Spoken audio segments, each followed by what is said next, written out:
Today we're talking about the 7 essentials you need to live inside of your car. I've been living inside of this Honda Element for the past 6 years, and in that time I've learned a ton. And I was inspired to make this video. The other day I was doing laundry at the laundromat, and I saw this family who was living in a car, like a Hyundai something, just a sedan. And it was a couple and an infant baby, and their situation looked a little rough. I don't mean to laugh, but their situation looked a little rough. And I didn't want to just impose myself and be like, hey, you can be doing things a little bit better with a couple small changes, I think. So this video is for them and anyone else who's out there who's thinking about living in their car for whatever reason. Maybe you're in a rough spot, or maybe you just want to go and adventure somewhere. This video is for you. So the first thing you want to get is some window covers. This is just Reflectix tape. You can buy this at Walmart or Amazon or whatever. And what these will do is it'll provide you with a lot of privacy when you're hanging out inside of your car. And then also it blocks in some of the light that's entering in so you can sleep well. And these Reflectix tapes are super inexpensive. They're like $50 for a gigantic roll, and you just trim them out to the size of your windows. So like this one is for the back window. I trimmed it out. And then one side is just the silver, and then one side is the black. So this is for reflecting heat, and this is for being stealthy. I painted this. I've seen people do it a ton of other ways. They could put just black duct tape. I think it's probably the easiest way. You can use like a fabric if you want. If you can sew, you can sew a fabric on. So yeah, this is a good place to start, is getting the Reflectix tape and putting it all over your windows. So the next thing you'll want to get is a gym membership. There's a bunch of options out there. There's Planet Fitness, there's 24-hour fitness, there's more fancy gyms like Equinox. You can also do things like rock climbing gym or like a yoga studio. All of these places and facilities are gonna have showers and also bathrooms, which are important to use. 24-hour fitness, like the name suggests, some of them are 24 hours. And that's a nice option because you can sleep in the parking lot, and if you have to use like the restroom in the middle of the night, you can go and just hop into the gym, use the restroom, you can shower, you can sleep there. So it's kind of like an all-in-one inclusive thing.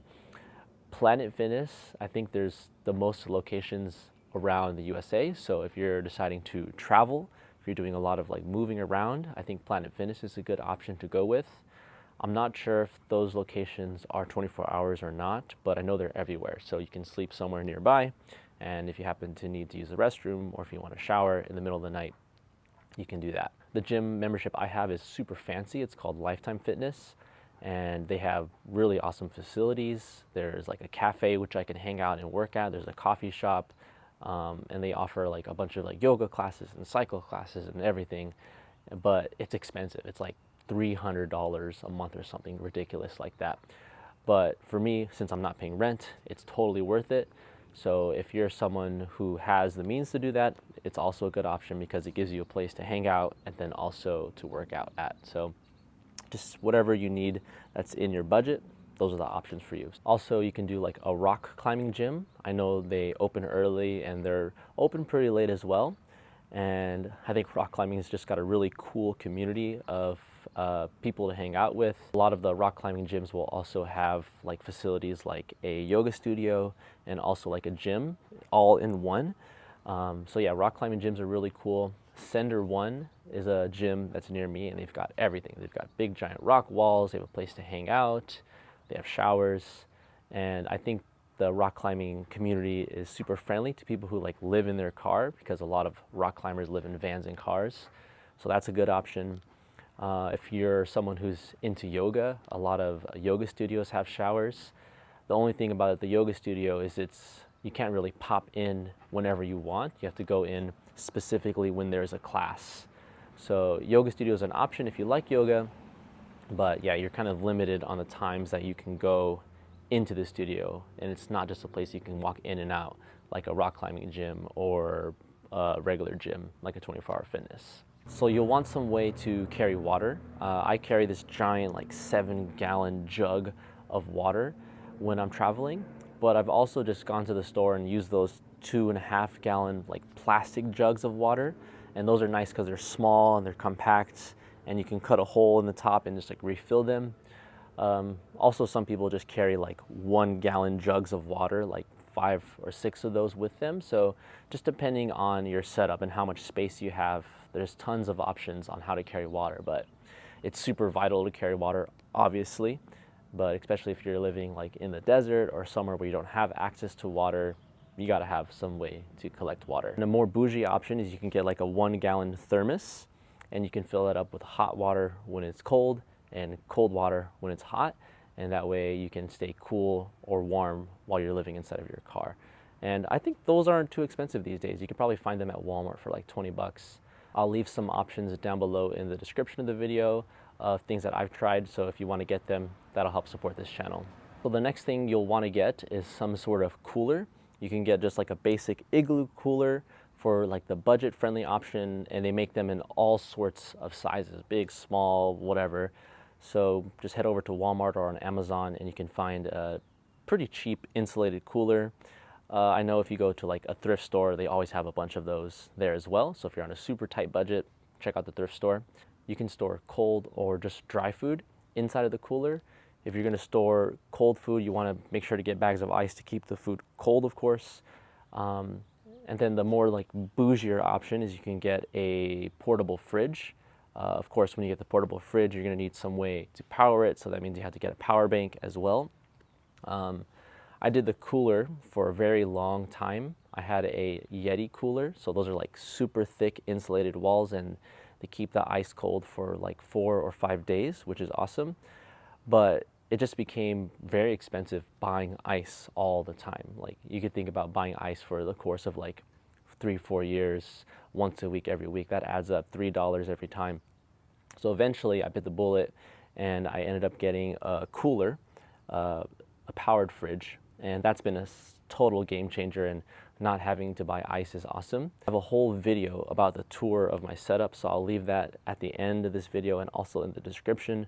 So if you want to see all of the gear that I'm using to live out of this Honda Element, it'll be in that tour video. You'll want some way to power your cell phone and other electronic devices while you're living in your car.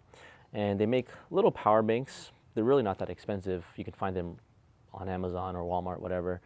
And those would be enough to like give your cell phone a couple extra charges, 2 or 3 extra charges. You can also get like a bigger power bank, like a Goal Zero 200 watt. And that is nice because you can plug it into the phone, and as you're driving around town, it'll charge the battery bank. And then when you sleep at night, you'll have something to charge like your laptop and your phones and whatever else you need to charge. So it just kind of depends on your needs. If you have like a big fridge, you'll probably want to get something like a 1,000-watt power bank. And there's even option for like solar on top of the vehicle. So you can go super low budget with just like a little power bank. You can go super high budget with like the 1,000-watt anchor with the solar on top. So you just kind of have to figure out your needs and then go from there. Power bank is going to be a vital tool, especially if you're traveling somewhere remote and you don't have a cell phone. That can put you kind of like in a dangerous situation, especially if something breaks down on your car. So power bank is super vital. So you'll want some way to receive your mail. The way I do it is I have a P.O. box, so I send most of my stuff to. There's a few things that can't be sent to a P.O. box. So for that, I have a trusted friend who I send my mail to when it won't be sent to the P.O. box. And I found that that's the easiest way to do it. I know there's also services where you can buy a P.O. box, but it's not labeled as a P.O. box. It's labeled just as like a mailing address. And I know those work as well, but those also cost money. So it just depends on your budget. I think the easiest way is just to have a trusted friend or family member who can receive your mail. I think one of the most important things you'll need is some sort of sleeping system, sleeping platform. You need 3 basic things. You need some sort of sleeping pad. You need some sort of way to stay warm, like a blanket or a sleeping bag. I recommend a sleeping bag. And you'll need a pillow. So that's all you need. I have a very simple like $50 foam mattress that folds up from Walmart. I carry a house pillow, and then I also carry a really small packable pillow, and then I carry a sleeping bag which is rated for the weather that I'm in, anywhere from 0 to like 50 degrees. And I definitely recommend a sleeping bag, especially if you're in like a cold climate, because it can be quite dangerous if you don't have the right sleeping setup, especially when it's cold, because you can, get frostbite, you can get sick. So yeah, definitely make sure you have a sleeping bag rather than just a blanket if you can. I know REI has like discounts on used gear, so you can always check that out. Walmart also carries sleeping bags as well, and they're not very inexpensive. So make sure you have that. And like I said, if you want to see the setup that I use, I have a tour video, which I'll leave at the end of this video so you can see what I use exactly in this Honda Element. The last thing that I want to do at night is just to be like cooped up inside of the car, especially on like long winter nights. So what I found is that having a nighttime activity can really help make the nights more interesting. So if you have like a gym membership, you can just go to the gym at night. What I did is I ended up taking up social dancing, so like salsa, bachata, tango dancing. So like when night comes around, I can just go to the gym, shower up, and then get ready to go out social dancing. And that's super fun because you can meet a bunch of people, you get to learn a new skill and activity. But there's a bazillion other variations. You can take up like jujitsu, you can take up rock climbing, you can go to the library. But yeah, I think having something to do at night other than just like sitting and sulking inside of your car is always a good idea. Thank you guys so much for watching today's video. If you want to see my setup, I'll leave that link right here so you guys can check out that video. And I'm also going to do a second video after this, which is 18 places to sleep in your car. And these are the 18 places that I found that it's most easy to sleep, whether you're traveling or if you're just living in the city in your car. I'm going to share those secrets in this video here, so make sure to check that out. Thank you so much for watching, and we'll see you in the next one. Peace.